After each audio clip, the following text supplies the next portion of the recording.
Ich empfinde mich ein bisschen wie ein Quereinsteiger in diesem Leben. Ich wurde hineingeworfen und jetzt versuche ich seit vielen Jahren herauszufinden, wie dieses Leben funktioniert.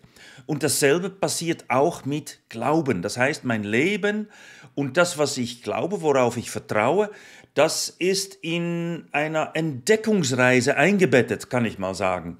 Also diese Entdeckungsreise ist eine Wahl, die ich machen kann. Ich kann bewusst reisen und unterwegs sein oder ich kann stehen bleiben und nur zurückschauen. Und was möchte ich jetzt? Hier in diesem Video geht es darum, wo ich stehe. Es ist eine Standortbestimmung und nicht nur von mir selbst, sondern auch von diesem Kanal und von der Kernbeißer Website. Die haben sich entwickelt über eine gewisse Zeit und ich habe mich geändert, ich habe viele Dinge beschrieben. Und jetzt, wie geht es weiter? Das ist in diesem Video die Frage und vielleicht hat diese auch Bedeutung für dich.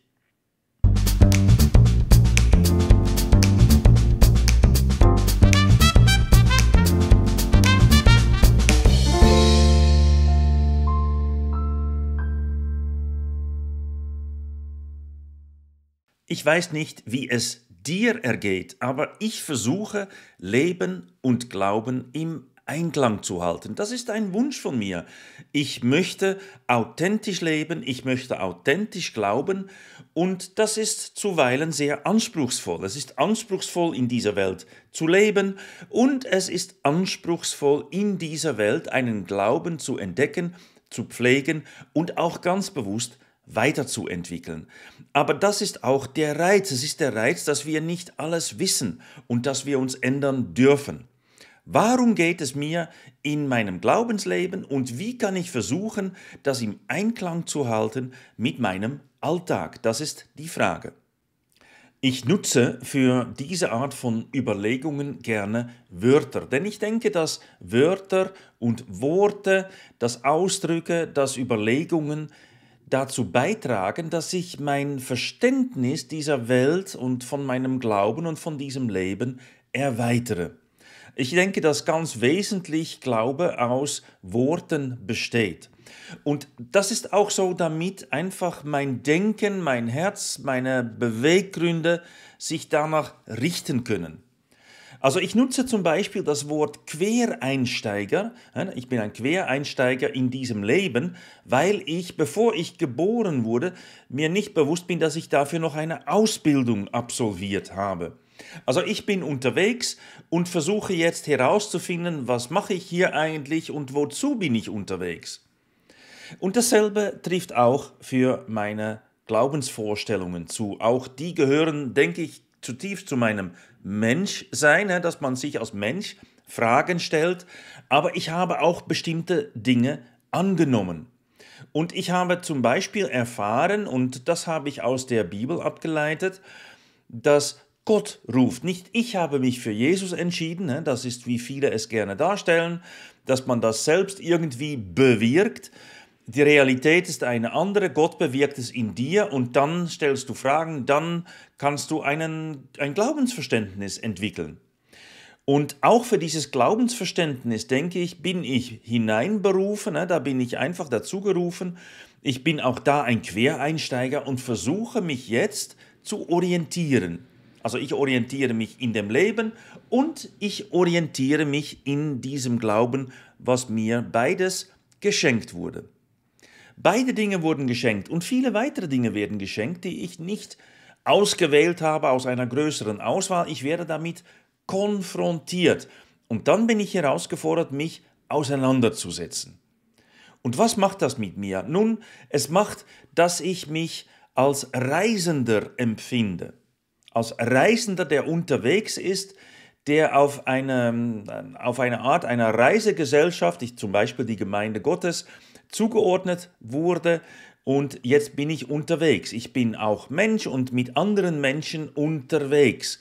Und egal was du glaubst, ich kann mich mit dir auseinandersetzen auf Basis dieses Menschseins, auf Basis davon, dass wir zusammen unterwegs sind in diesem Leben, dass wir mutig vorwärts stolpern und versuchen zu verstehen, warum es geht.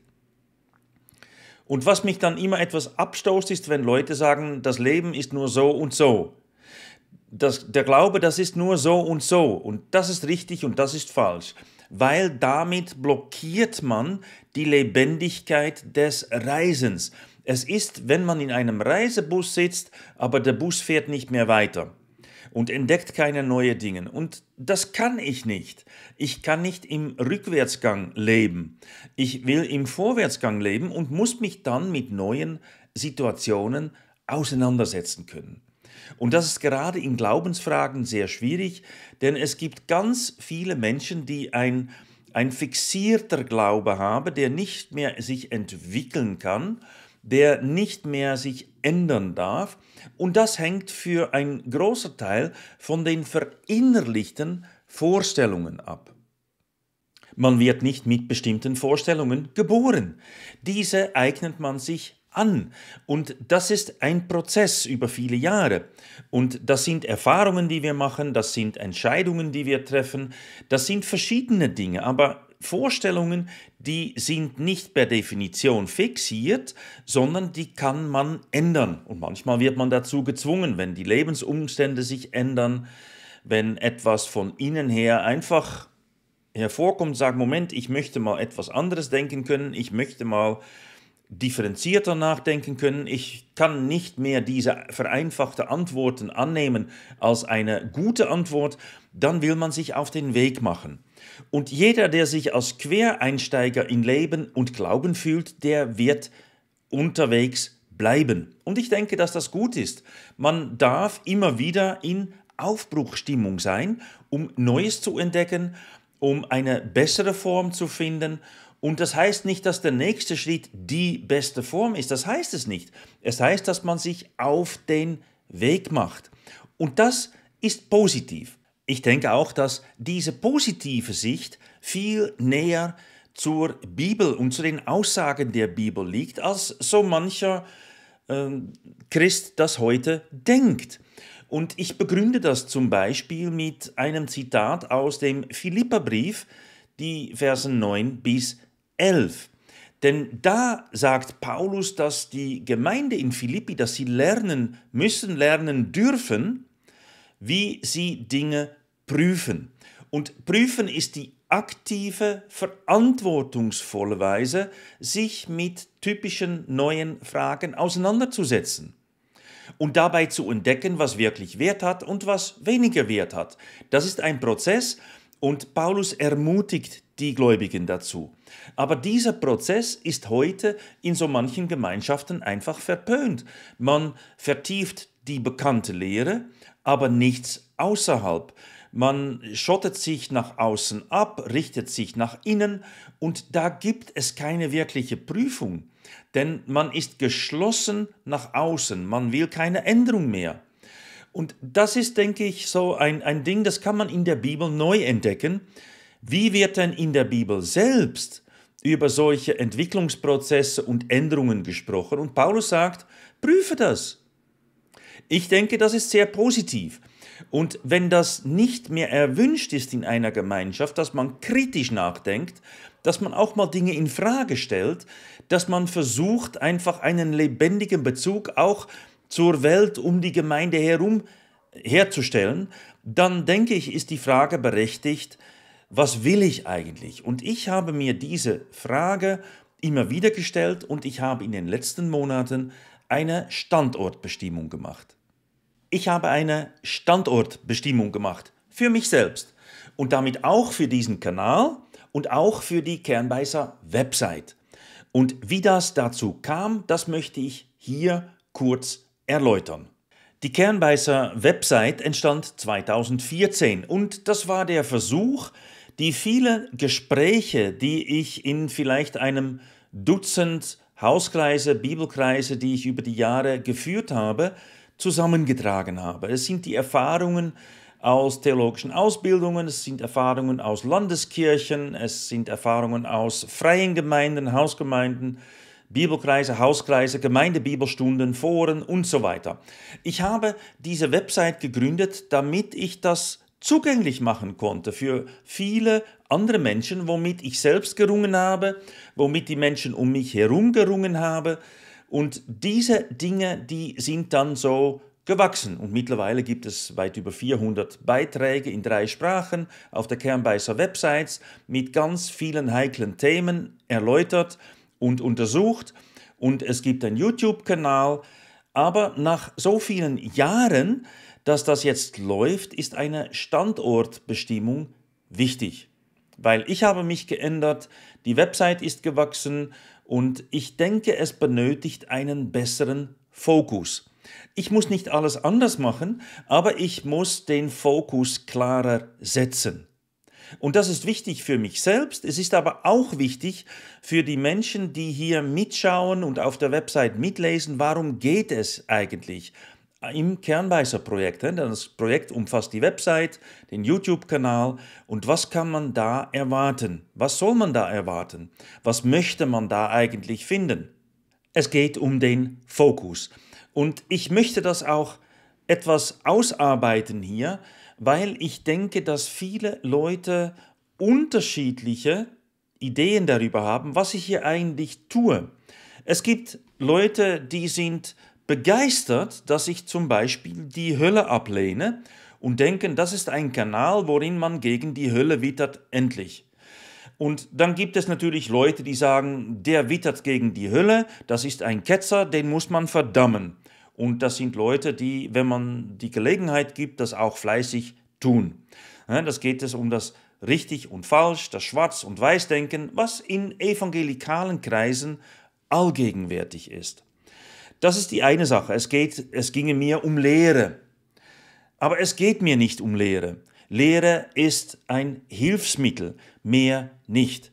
Und wie ich lerne und was ich dazu beitragen kann, ein gesünderes Glaubensverständnis zu erhalten, das kann man auf verschiedene Arten betrachten und auch weiterentwickeln und Lehre ist eine Hilfe. Und ich denke, es ist wichtig, eine gesunde Lehre zu haben und auch zu wissen, wie man dazu kommt.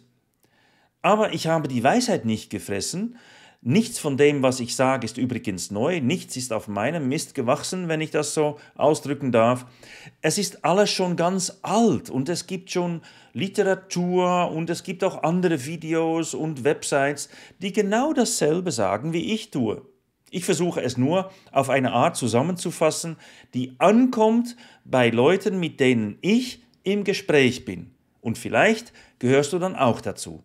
Es geht mir also nicht um Lehre, auch wenn ich prominent mich mit Lehrfragen auseinandersetze und das teile. Aber ich tue das, damit das in deinem Leben etwas bewirken kann. Es geht um die Transformation, es geht um die Freisetzung. Es geht darum, dass du voller Zuversicht in die Zukunft schauen darfst. Und so möchte ich die wirkliche Anliegen dieser Website und dieses YouTube-Kanal etwas besser fokussieren. Es geht nicht um die Lehre. Warum geht es dann? Ich möchte dafür 3 Wörter nutzen. Und ich möchte diese 3 Wörter mit unserem Glaubensverständnis verbinden. Und so möchte ich klar sagen, es geht mir nicht darum, was ich oder was du glaubst. Es ist zwar wichtig, darüber nachzudenken, aber die Rolle ist untergeordnet.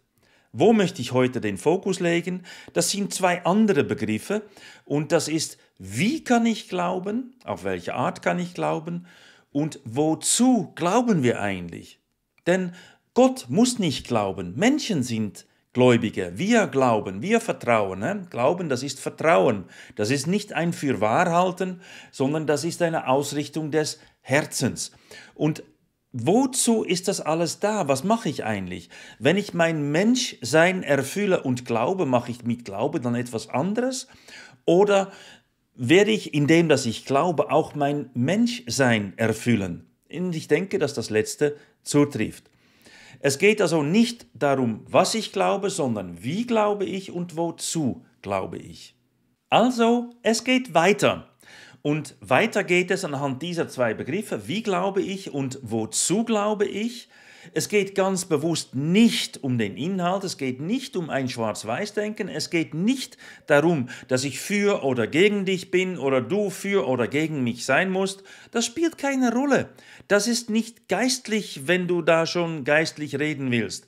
Es ist nicht geistlich, jemand anders herabzuwerten. Es ist nicht geistlich, einfach nur in der Lehre hängen zu bleiben. Es ist nicht geistlich, auf ein richtig oder falsch zu pochen. Das ist fleischlich, das ist seelisch, das ist nicht geistlich.